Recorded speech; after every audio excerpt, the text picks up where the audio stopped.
Well, good morning to the class of 2022.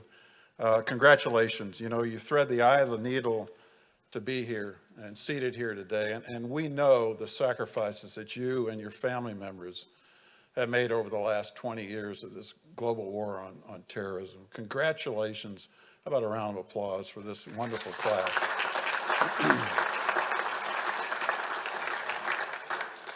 To General Hill and the senior leadership here, you know, thanks so much for what you're doing to prepare these leaders for future operations, exercises in this really volatile world that we live in. I have to share with you, when I was listening to the presentation, we're members of the Catholic Church, and here we found our spiritual director, Father Tom Confroy, and the hymn for our class as we got ready to go out for graduation was "Let There Be Peace on Earth." Wow, to my fellow members of the class of '86, look at what's occurred in the last 35 years. There hasn't been peace on earth, but that was our hymn. That was our song, and it resounded with me every time when I saw you all on TV in distant places, you know, doing the Lord's work and also the great work for our nation. My longtime friend, Larry Ellis, we were talking about it literally from first lieutenant to major general. We were on every list together. And Larry, to be here with you and for us, the class of '86, joined by our class president, Dr. Ron Blank, former Surgeon General of the Army, and Art Dean, the head of military personnel for many years, and then to be joined by Roger Schultz, former director of the Army Guard. My goodness, Roger, didn't you love coming down to FORSCOM headquarters for those monthly readiness reviews? Gosh, it just seems like yesterday. So it's just wonderful to be here. We've got long-term friends that are from the local area that are here. Colonel retired Lynn Fullenkamp, an incredible military historian who's helped our cause, True Growth cause, down at Gettysburg for the last 5 years, and Mary Kay from our Ranger days. It's great to have you here. The Scotts, Harry Scott was my Brigade S3 in the 25th, and Cindy, and then was my XO at Forces Command. Wonderful to have you here. And then Donna Greenwood, longtime friend from our time at Fort Benning. For you local folks, thanks for coming here. And then Mark Gerner drove up from DC. I was a young S3 in the 9th ID when he was a company commander. Thank you, Mark, for making this trip. And I'm really humbled by this recognition. I mean, there's so many others, right, Art, that could be up here, and Larry, but we're here. And I really, when Ken called me, it was like, wow, really? To Ken Keene, who I've known for many years, you know, thank you to you and the trustees and what you do, not only to recognize and keep the alumni together, but also I know you had a lot to do with this new building that's under construction over here. Thank you. Thank you for what you all do for this incredible institution. I mean, the Energizer's right here, Ruth Collins. I mean, Ruth is incredible. Ruth makes it happen, not only here at the War College, but she helps you with reunions in the future. So Ruth, you and your team, thank you. Thank you so much for what you're doing for the alumni. I have to tell you that every class needs a Jerry Sharp. Our class of '85, '86, he was on the Torch staff, but Jerry Sharp, who happens to live in the Philippines now, for the last 35 years has published a class newsletter. Jerry Sharp for the last 35 years has been the one to coordinate our reunions. I hope to the president, if you're called that for this class, get yourself a Jerry Sharp, okay, to keep this going. Jerry's been instrumental. In fact, last week we had a mini Texas reunion down in San Antonio. We had 22 there. Jerry came all the way from the Philippines. He's visiting family, but he was there, and it was just incredible to be reunited with so many friends. Let me just give a few messages to this class. First of all, the military senior leadership has given you a gift to be here. What I challenge you as you're studying Clausewitz and military strategy and defense policy and all those heavy topics, how about being a student of yourself? Be a student of yourself this year.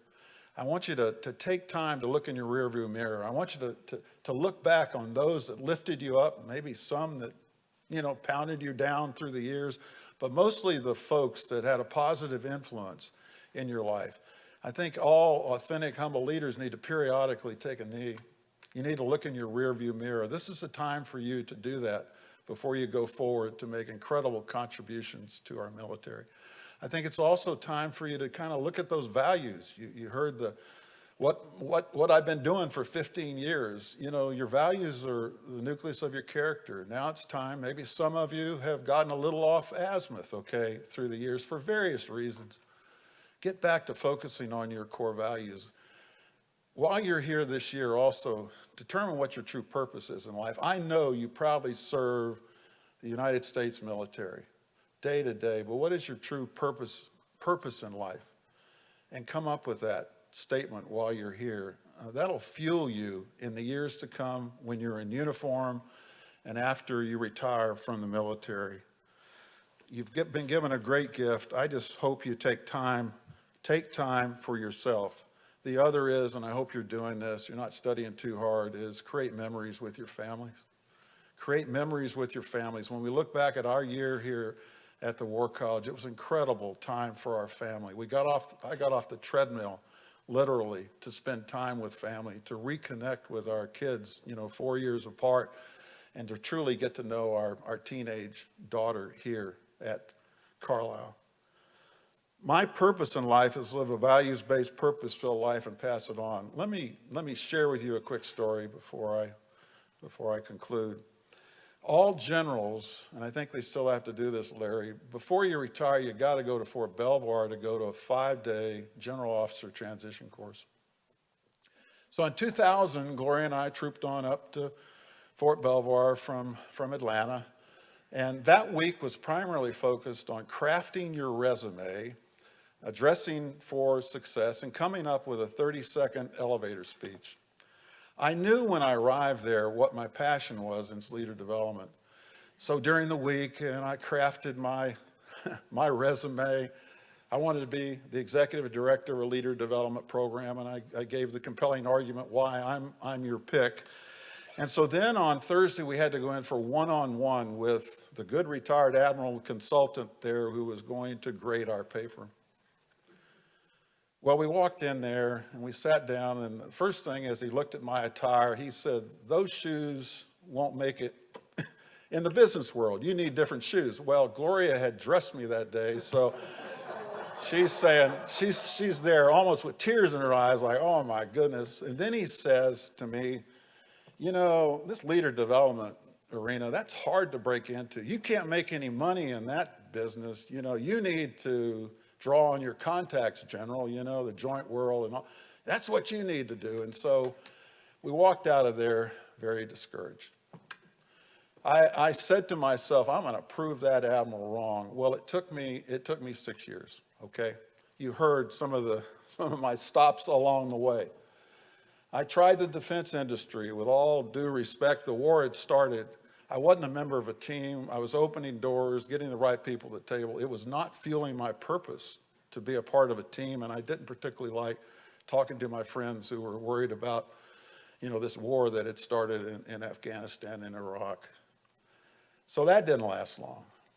So then I ended up at a university. I loved my first 2 years. We were truly contributing to basic research at the university and collaborating with the military installations there, in San Antonio area. Then a leadership change came along. They talked a good game, but they were not committed to national defense. Fortunately, about a year before I left that job, I met my good friend, he was a business partner initially and a good friend, Bert Backett. We sat down for breakfast in a greasy spoon outside of San Antonio, and 4 hours got up and said, let's go for it. We developed a model, how to become a more authentic, humble leader. It was hard from the start, okay?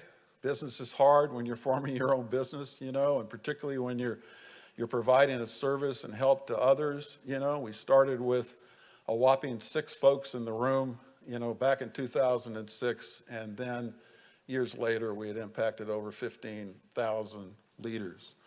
It was hard work starting our own business. But I have to tell you that the key to success for me through all that was my wonderful wife, spouse of 52 years, Gloria. Through thick and thin, she was inspiring me, and I would challenge you all that as you go through life, okay, hopefully you've got a buddy. You know, if you don't have a spouse or a partner, you've got somebody that can help inspire you to go after your purpose in life. I would tell you that patience, as we get more senior, should be your byword. Patience.